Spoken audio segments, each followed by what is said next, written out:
Welcome to another episode of Day Sports. We've got plenty to go over. We've got rugby league, Melbourne Cup, a little bit of cricket, bit of everything. But jumping straight into things is going to be the recap of Week 3 of the Pacific Championship. So, first one, massive game. Tonga, they beat the Kiwis 25-24 in New Zealand for a historic victory, moving them through to the finals to take on Australia this weekend. Tonga, they started out hot. They did not let the Kiwis get into the game for some time. They looked like they're going to run away with it for a little bit. They barely gave the Kiwis a sniff until the second half. It was a great performance by them. Across the park, they were great, but one standout for me was Adam Fanua-Blake. He is a machine. He is one of those forwards that, given his day, could just flip the whole game on his head. He was so hard to tackle. The amount of tackle breaks, he had about 5 guys hanging him off him half the time. Got over for a meat pie as well, just really put them on the front forward. He is a machine. He's going to be a hell of a pickup for the Sharkies. I think Kaya Kenny, he got a little bit unlucky for the Kiwis to start off. A few errors, they really kind of bullied him, but he put the goods together, picked up a try for himself. He was just turning up all around the ruck in support. Vital part of their team. I thought he had a pretty overall good performance. And then Joseph Tarpanay, what a try he scored. That could just about be one of the best tries this year to get them right back into that game. Little dribble, little trip and chase for himself. Came through, brushed off the winger or the fullback, whoever it was, scored under the black dot. Doesn't get much better than that from a big fella. And the commentary that was going along with that was just insane to listen to. I think the Kiwis, they probably should have won that game. A lot of people would have been caught off guard the way Tonga turned up. I thought it was going to be close, but coming down to 1 point, especially with the possession and the penalty and everything that happened towards the end of that game, I don't know if they should have really taken that 2-point attempt. Sure, they would have got it done, but they just needed to draw. They just needed 1 point. I think it was a bit risky going from about 45 odd metres out. Now, to be fair, Jermaine Azarko is a hell of a kicker. I'd feel pretty safe with him kicking. But yeah, it was just a little bit off. And then they had that attempted field goal from Shawnee, which, I think they probably should have set up. But Tonga did a great job to shut that down, put a lot of pressure on him where he just couldn't get a clean crack at it. Azarko then picking up after and just wasn't able to ice it. So either way, though, props to Tonga. What a performance. So good to see them move on to face Australia. Obviously, I can't wish you too well, but, it's great to see the support and how their fans really turn up for their team. Second game that happened was PNG. They beat Cook Islands 42-20. I thought it was going to be a little bit worse for the Cook Islands. They were well and truly there for that game. They turned up. They got going early as well. The first half, I was like, wow, they really could pull off something here. It didn't quite eventuate for them, but hell of an effort they put in. It was good to see Alex Glenn get out there and get a last little final run around as well. Probably last time we'll see him on that sort of stage, but kind of fell apart for Cook Islands in the second half. PNG, they just commanded the ball after that and really managed to put things together. And then, PNG, they go through to face New Zealand this weekend, which is pretty insane that they could potentially be looking at a promotion. So we'll get into that a little bit later on. But if you do like this content, make sure you do like, subscribe, follow all the socials. I'll link all that in the bio as well. Any support goes a long way on the way to 500 subscribers. Looking to grow the Instagram. So if you're on any of those, would love to see you guys there. Now, it's been talking to the town for a little bit. Everyone has literally been talking about it, but Ben Hunt is finally free. I've been wanting this to happen for years, but he's free from the Dragons. A lot of Dragons fans are going to say they're free from Ben Hunt, but a bit of an ugly public breakup. I need to put out a reel on it, had a little bit of a chat about it, but talk of the town, of course, is going to be where he's going to be ending up. At this point, he's dealing with the Australian camp, 18th man for them, and then I'm sure going to get straight into negotiations and trying to figure out. He's indicated return to Queensland would be ideal, so that pretty much narrows really down to the Queensland clubs, I'd say. Apparently he hasn't ruled out the idea of staying in Sydney. There are plenty of those clubs that could need Ben Hunt, but whether or not he stays is going to, in Sydney, is going to be an interesting one. I think, he's very much aware of where he is in his career at this point, definitely at the back end, still playing excellent footy. He's in the Australian team, for God's sakes, but I think he's going to want a ring, and there's only going to be a few teams that could potentially offer that. And in Queensland, I think you're really only looking at your Cowboys or Brisbane Broncos, and I'd be very surprised if he ended up going as far north as Townsville. Broncos would be amazing. Titans probably have the room for him. Dolphins definitely have the money for him. So I guess time will tell. I know that the Dolphins, the Titans, and the Broncos have all pretty much put up their hand. I know Benny, come have a chat with us. He might have even been at Red Hill recently. You never know, considering they played at Suncorp a couple of weeks ago. So it well and truly could be on the cards there, but I know he's pretty much came out saying that it would be a little bit romantic for him to come back to the Brisbane Broncos, or it would be a little bit romanticising. It would just be a fairy tale if he came back 10 years after that loss to the Cowboys in the final. The ultimate redemption arc and story for Benny Hunt coming back, bringing the boys through to the W and bringing it home in 2025. Like, everything would be forgiven. We'd wipe our hands with it. No one can say shit after that to Ben. He'd catch the ball, slot the goal, do everything he needs to. It would just be amazing. I would love to see him come home. It would be great. I love Ben Hunt as a player. I think he'd be really keen to play for the Broncos.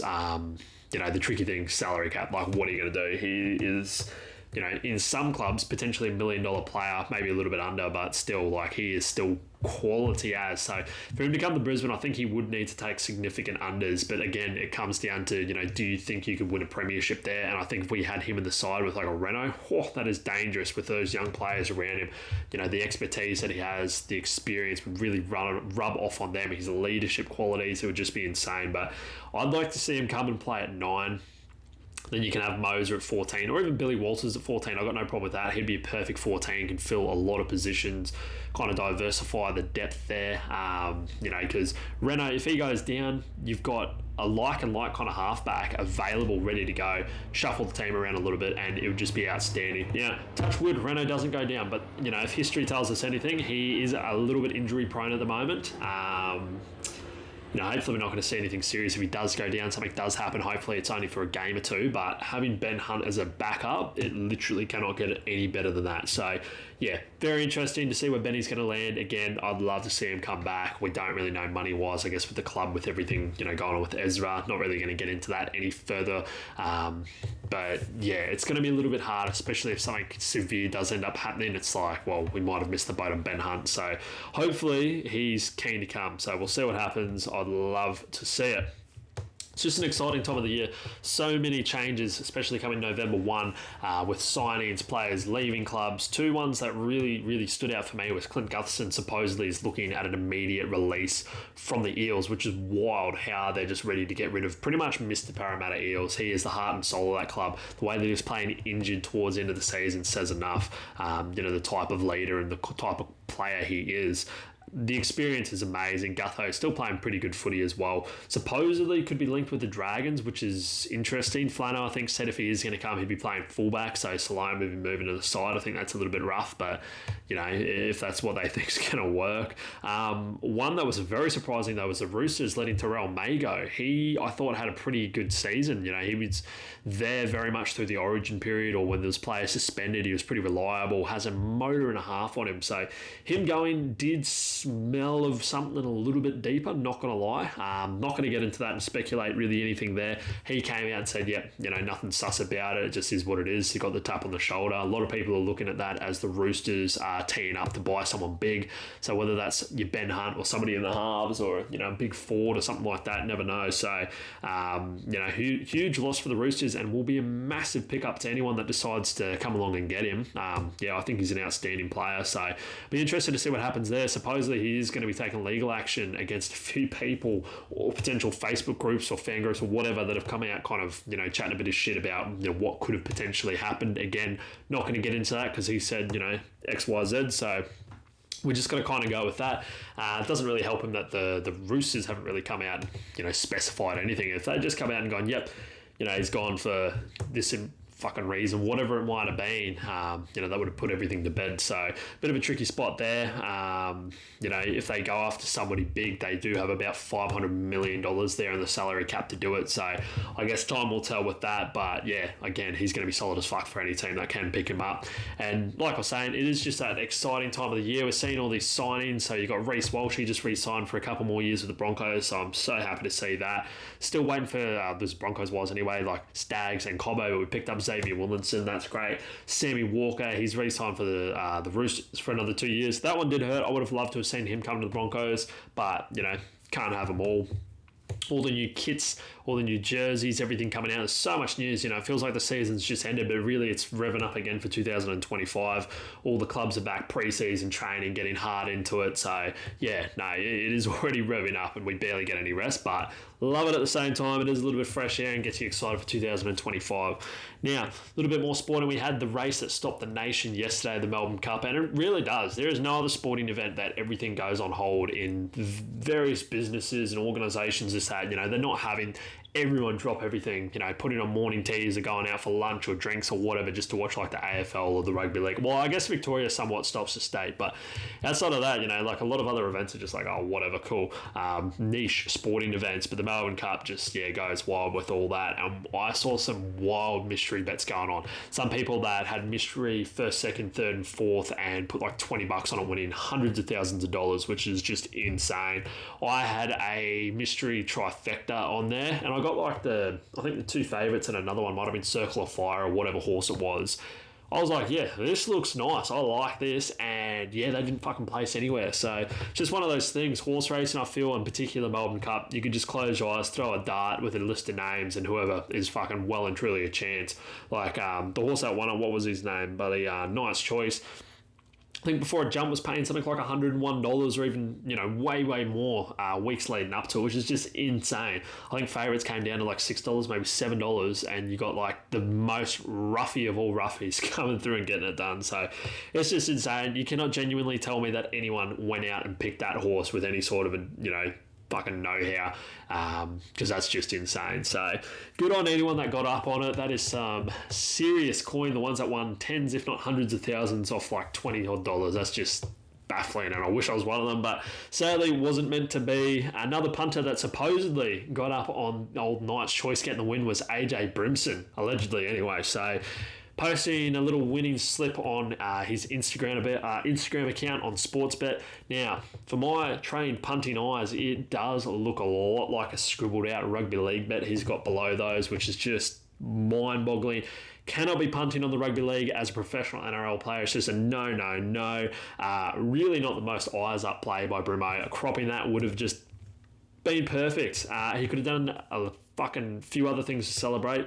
Just crop the bloody thing, mate. Honestly, post it in a private group chat or close friends chat, whatever it might be. And he came out saying that, it's actually mum's account. That's got a little bit of my phone got hacked, or it was just a joke about it, not going to lie. So other players in the past, they've copped multiple match bans and big fines for things like this. I guess that was them punting on their own team. He's not necessarily involved with it, but you can see the problem that it could cause and why it's not allowed for these players. A bit of a rough one. So he's going to be getting investigated. No doubt he's going to cop probably suspension, if not a hefty fine. So I'll be interested to see what happens with that. But it's just, it can be avoided. I'm all for the boys having a punt, but there's some shit you can't be betting on. And then just putting it out there. The amount of times with social media that they just put shit out there that creates these circumstances that could be avoidable. We've seen it with Val Holmes, we've seen it with Mitch Kenny, the Storm boys a couple years ago, Latrell, like it just goes on and on and on where, this stuff happens. It just could be avoided. If you have it in a close friends or just have a close group where shit's not going to get leaked, people aren't going to take screenshots of it. At least if it goes up in a close friends group or whatever, of you on the fucking bags or you putting up bets that you're not meant to be doing, somebody could be like, bruh, this is a little bit etch, probably take this one down, delete it. That way you don't get in shit. You don't get in the hot water for doing, whatever you might be doing. So, I think it really could be something that could be avoided. It's almost like every single player should have a fucking social media manager assigned to them, or a team should have a social media manager every single time they post something. And this is taking the piss a little bit, but every time they post it, it should go past them, past a little review. Should this be posted? Or just don't. Anything like that, post in your own group. That way, shit like this is not going to happen because, we just see it time and time again, and it's just so stupid. So, it's just a mistake. It's one of those things. Hopefully, it doesn't really cop too much of a punishment. They're going to have to do something about it, but, I don't think it's really that deep, to be honest. Doesn't even look like he won the bets anyway, so whatever. So, I dare say his horse winnings are probably going to go down the drain. I think he was keen to celebrate that one there in Burleigh, but unlucky for Brimo. It's just one of those things, though. So, bit of a doozy. That jumps into cricket. So, a quick little touch on that. Australia, they knocked over Pakistan in the first one-day international. Aussies, they're just really warming up for the summer against India, but it does put a smile on your face and really lead you into the summertime when Starkey's out there knocking people over left, right and centre. He got player of the match. He got 3 for 33, and I think he picked up about 2 runs, partner in old Patrick Cummins there at the end to make sure we got the win. So it was not looking good for Pakistan at all. Once Adam Zampa knocked over Baba, it was like, lights out. I don't think it should have been as close as we did. Old Smudge, he picked up a few runs, but there was a couple that just didn't really pick up the runs that they probably should have. So it ended up being pretty close there. But you can always count on Captain Cum, Blue Eyes, to get it done. He's just Mr. Reliable. We've seen him do it so many times now. He's just so clutch. Safe hands with Paddy at the crease. It's great to see. So very much keen for the cricket coming up, going to the first day, I think it is, India, Australia at the Gabba. So stoked for that. It's going to be so much fun. Another little sporting thing we got going on, Gout Gout. If anyone saw him run the other day, it was insane. 16-year-old monster. He's just deleted whatever boys he was running with. I think he was running the under 18s as well and just pumped them. Won by like 10 to 20 metres or something. Just looked effortless. It was almost like watching the hammer run where it's just, everyone else is fucking going at it and he just cruising, just gliding away. And he got the fourth fastest ever time for an under 18 men in the 200. There's only a handful of people that have done it, Usain Bolt being one. So if that gives you an idea of where Gout Gout is at, it's just crazy. And it is insane that he is 16. He's going to be a problem for sprinters in the 200 and potentially the 100 for many, many years to come. It's going to be great. We could have a potential champion there. I'm very keen, and I'm sure we're going to see plenty of clips, moving into his future. His athleticism is just insane. So, just pumped whoever comes second. It's scary. So, good to see him get it done. Now, that jumps into the Pacific Championship final, so that's taking place this weekend. Up first, Australia versus Tonga. I'm going to go with Australia 13+ again over Tonga. It could go either way, don't get me wrong, but I just think Australia have a little bit more depth. A little bit of a shuffle around with Cam Murray. I think he's got a wrist injury or whatever's going on with him. I think it's Huddy Young that comes in, so a little bit of a move around. But it's a tale of two packs going at it, really. We've got some dogs in Lindsay Collins and Paddy Carrigan, Mitchie Barnett, those boys. And we've seen the ability of the Tongan pack, in particular Adam Fanua-Blake, what he can do with the ball on hand. It's going to be amazing. One player that should be a little bit worried and keep his eyes fucking aware to everything is Lindsay Collins with Ola Kawatu out there. We've seen him line him up time and time again, so his ribs are going to be looking a little bit sore, so hopefully he can avoid getting cleaned up. It's going to be, I shouldn't laugh at it, but it is going to be pretty funny if Collins does get fucking deleted again. But so Ola Kawatu still hurt the man, but Tonga supporters, I'm sure they're going to be turning up massively. It's amazing to see how much they get behind the boys and support them. So we need to jump on the Aussies as well, back the boys home. Surely we can't choke again 2 years in a row. I think we can get it done, but Tonga did turn up pretty well in the first game, but I think we've just started to really click and string things together that week to work on things a little bit more. So we'll see how it goes. I'm going to back old Gussie Crichton to make up for that dropped meat pie the other week. I think he's going to snag one. So he's been playing great with Tommy Dearden on that side. The lines he's running, the short balls, I think he's going to get a short ball crash over. That'll be that. That jumps into New Zealand versus Papua New Guinea. I'm going to go with the Kiwis 13+. They would be so dirty that they lost last week. They're going to be putting in a massive shift. I just don't think PNG quite have the ability, well, not the ability, maybe the level yet to beat a team like New Zealand and move forward into that kind of group. The stranger things have happened. We could see, again, the depth and quality of players. I just don't think it's going to be there. And the forward pack for New Zealand is just ridiculous. The backline and everything just takes over. It's going to be a bit of a problem. And I do think Shawnee Johnson is going to cross over in his final game of rugby league and get a meat pie for himself. So you go through, you slap all those tips together and you end up with the tip of the week. I'm going to go with Angus Crichton to make up for his drop meat pie. He's going to snag one this time. He's going to crash over anytime with a beautiful two-handed put down. No mistakes here. Meat pie time for Gussie Crichton with the Aussies winning 13+. And again, into Shawnee Johnson for his last ever game for the country. He's going to step somebody. He's going to get over anytime. Go out on a massive high with New Zealand getting it done 13+ over Papua New Guinea. Put all that together, it will give you something like $20.88. So that is not half bad at all. But yeah, that pretty much is me for the week. Again, if you've liked what you've heard, like what you've seen, make sure you do like, subscribe. All the socials and everything is going to be in the bio. Let me know as well who you're going to be backing this week in the Pacific Championships. Give me scores, give me try scorers, give me everything. Have a good one. I'll catch you guys next time.